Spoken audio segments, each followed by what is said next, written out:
condition likes being ignored as little as I do. I must consume another artifact. And soon.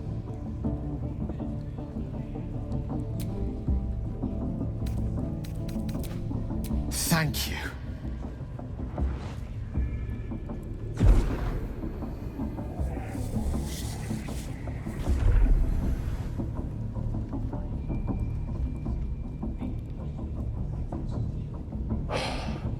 Good gods.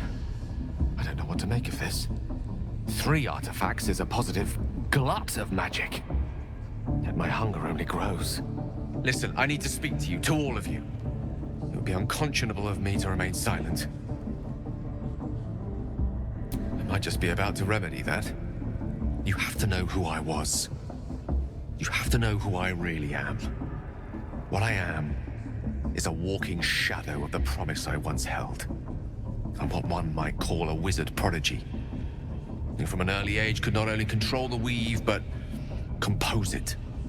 Much like a musician or a poet.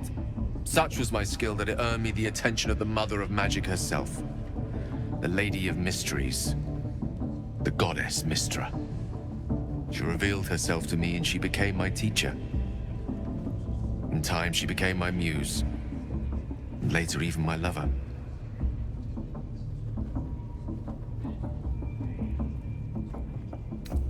I am, after all, the villain of the tale. We enjoyed each other's company. Body, mind, and soul. But even so, I desired more. You see, no matter how powerful a wizard we mortals can become, we never scratch more than the surface of the weave. Mystra keeps us in check.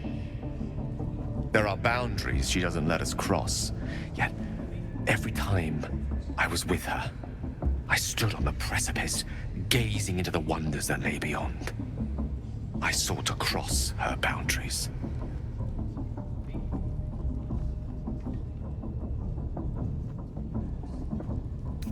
Though not, I think, my methods. I tried to convince her. I pouted. I pleaded. Swore my ambition was only to serve her better. She only smiled and told me to be contented. But inconceivable as it seems to me now, I shared a bed with a goddess, and yet I wasn't satisfied. So I sought to prove myself worthy to her instead. We come now to the crux of my folly. Shall I share the story behind it, or would you rather head straight to its sordid finale? Very well. Here goes. Once upon a very long time ago, a mighty lord lived in a tower. A flying tower, to be precise. I'll save his history for another time, but the gist of it is that he sought to usurp the goddess of magic so that he could become a god himself. He almost managed, but not quite. His entire empire, Netheril, came crashing down around him as he turned to stone. The magic that was unleashed that day was phenomenal. Roiling like the prime chaos that outdates creation. Even the weave itself could not withstand the onslaught. It fractured, then shattered, and all magic was lost to the mortal realms, until the day Mystra returned. She restored the weave, reuniting all its scattered shards. Or so I thought. Until, in the course of my studies, I learned of a book. A Netherese tome in which a piece of the fractured weave had been sealed beyond her reach. What if, I thought, what if, after all this time, I could return this lost part of herself to the goddess?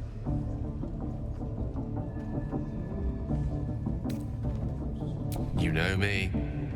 My gestures can never be grand enough. I was certain that this deed of raw power, draped in romance, would convince Mystra to take me by the hand and welcome me into her hitherto forbidden domains.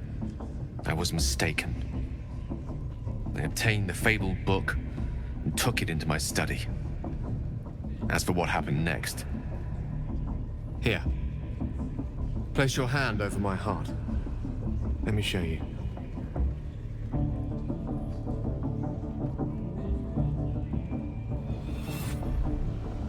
You feel the tadpole quiver as you realize Gale is letting you into the dark.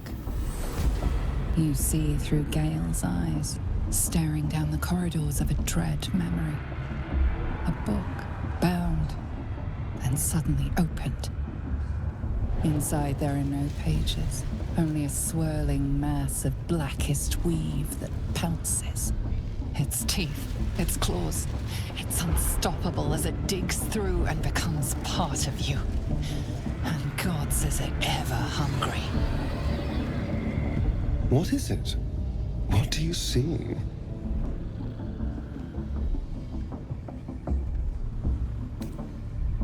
Thankfully, the moment I absorbed the fragment wasn't enough to kill me outright. It was only the beginning.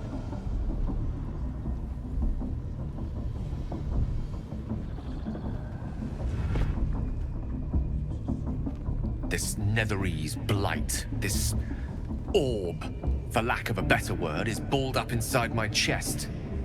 And it needs to be fed. As long as I absorb traces of the weave from potent enough sources, it remains quiet. Were it ever to fully destabilize, however.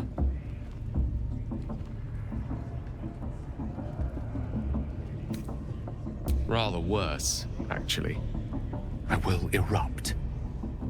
I don't know the exact magnitude of the eruption, but given my studies of Netherese magic, I'd say even a fragment as small as the one I carry, it'd level a city the size of Waterdeep.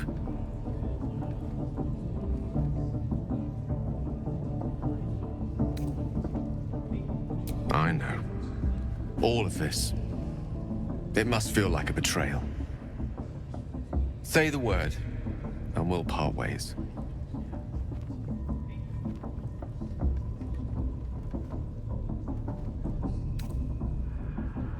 That is a great relief.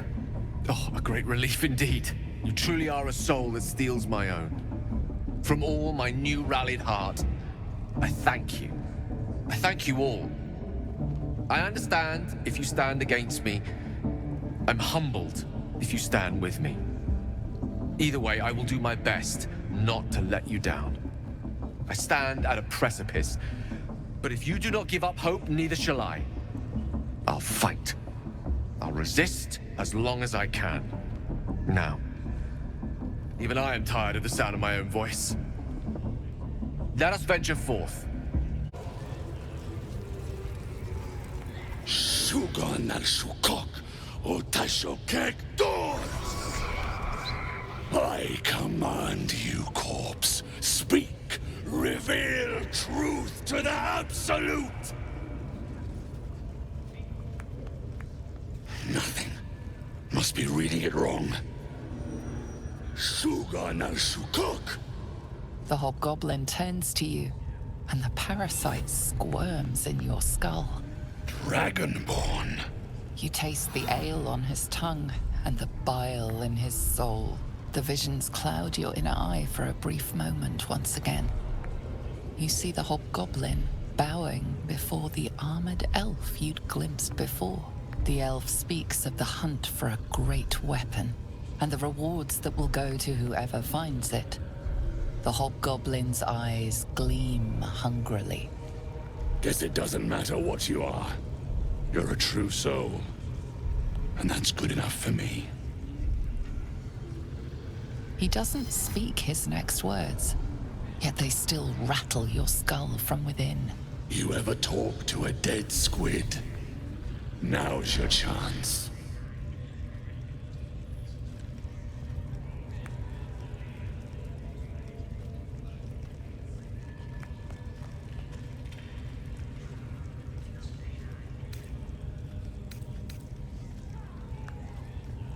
Damn right. I'm gonna make this carcass talk. Absolute says the dead Squiddy had a weapon. I reckon the killer nabbed it and scooted off to that looter camp. We find who killed it, and we find who took that weapon. So settle in.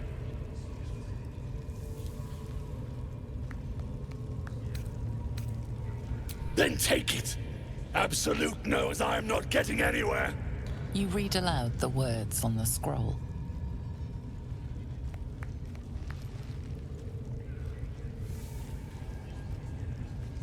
The hideous corpse rises, tentacles writhing.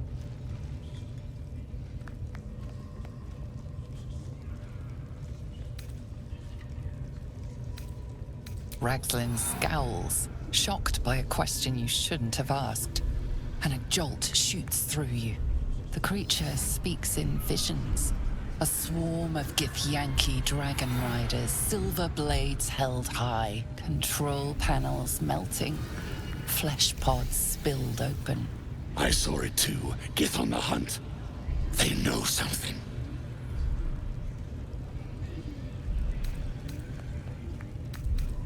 You see dark tunnels lit by noxious pools of brine. The darkness spreads through the earth. The sky splits open and nautiloids pour out of a void that consumes the stars. What in the... Suspicion floods Ragzlin's mind. Your brain howls as you consider your final question. You see an image. Curved drow blades, crude goblin torches, gnoll teeth dripping blood. You see other mind flayers arranged in a serene circle. Absolute unity. Absolute power. Ragzlin's mind rages. You have asked what no true soul would dare. You're no true soul.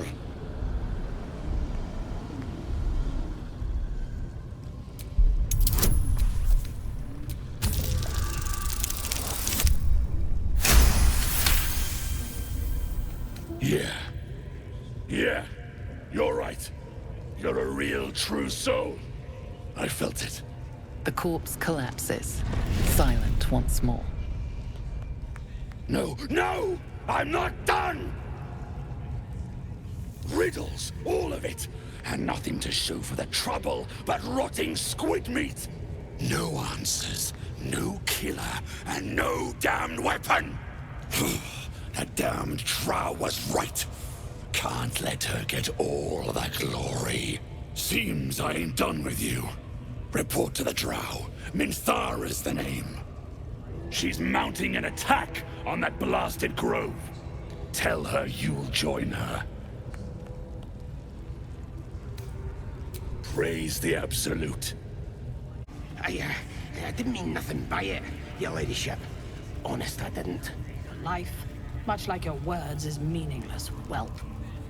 End the latter to save the former. Your scouting party has not returned, and half of the intruders escaped your guards. Sorry, mistress. We mucked up.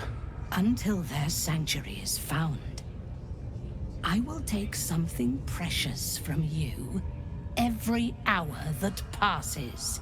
A trinket, a tongue, a limb. I ain't no use without my limbs.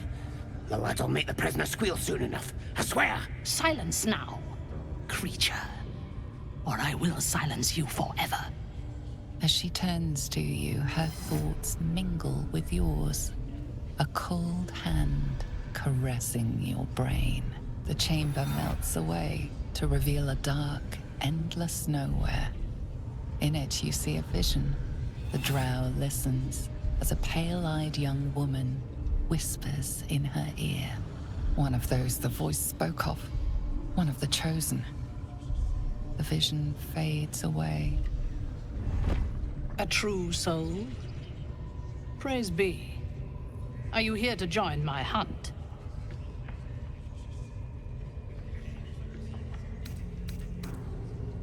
Why do you ask? Surely you feel the Absolute moving through me, just as I feel her in you. Now, you must hunt with me. In her name. Interesting. What do you know of this druid? There is no power except for the Absolute. If you are sick, Speak to the goblin's priestess.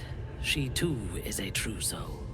I have not seen this druid, but he harbors worshippers of a false god in a hidden grove nearby. I intend to find it and destroy it. There is a weapon the Absolute seeks. I'm sure those wretches have it hidden away there. We will find it amongst the dead and the ashes. Her excitement is palpable. She lingers on thoughts of victory, of unbelievers' blood spilled, and of the weapon. She will seize it, in the Absolute's name. You suddenly feel a strange anxiety take hold. Not your own, but that of the Gith artifact you carry. Somehow, it's afraid. You attune your mind to it. The artifact does not want to part from you. It does not want to fall into the Absolute's clutches. She is seeking the grove you visited. Already you feel her mind closing around yours.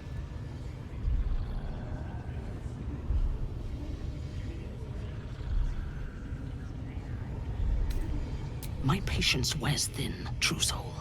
The hunt must begin. Destroying it will demonstrate our power. Soon, all false gods will cower before the Absolute. I would expect nothing less. Together, we shall burn it to the ground. And when we destroy the trappings of this false god, the Absolute will reward us with such power. The last I sent did not return. Dead at the hands of those they seek, no doubt. I would take greater pleasure in killing them myself than in sending them to die in the woods. And the occasional mass execution does wonders for discipline. We captured a human who knows exactly where it is. He's been resilient, but he'll talk.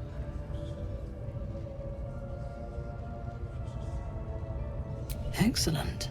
Be sure not to kill him before he talks. Go ahead. I'm listening. Ah, yes. Karsus. Karsus was perhaps the most powerful wizard that ever lived. The child who would be a god, the elves called him. And he tried. With a spell of his own devising, he endeavored to usurp in one fell swoop the power of the goddess of magic. Mistral, she was called then.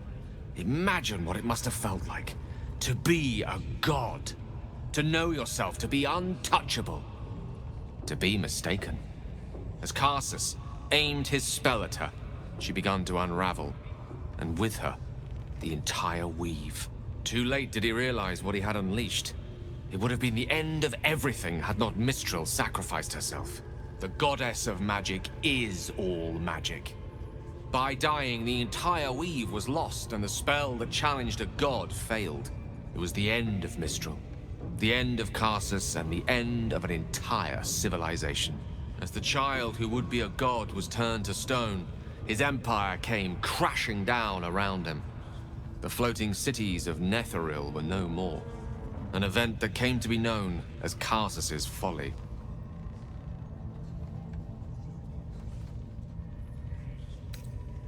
If it takes the death of a god to stop you, I'd say your ambition has gotten somewhat out of hand. Not that I'm one to talk, of course. Now, so many centuries later, I try to follow in the footsteps of Karsus. Not to destroy Mistra, but to prove my love for her. I tried to control only a fraction of the magic that was unleashed that fateful day. I merely sought to return one tiny diamond to an imperfect crown. Gale's folly, one might call it. History, repetition. It's the way things go.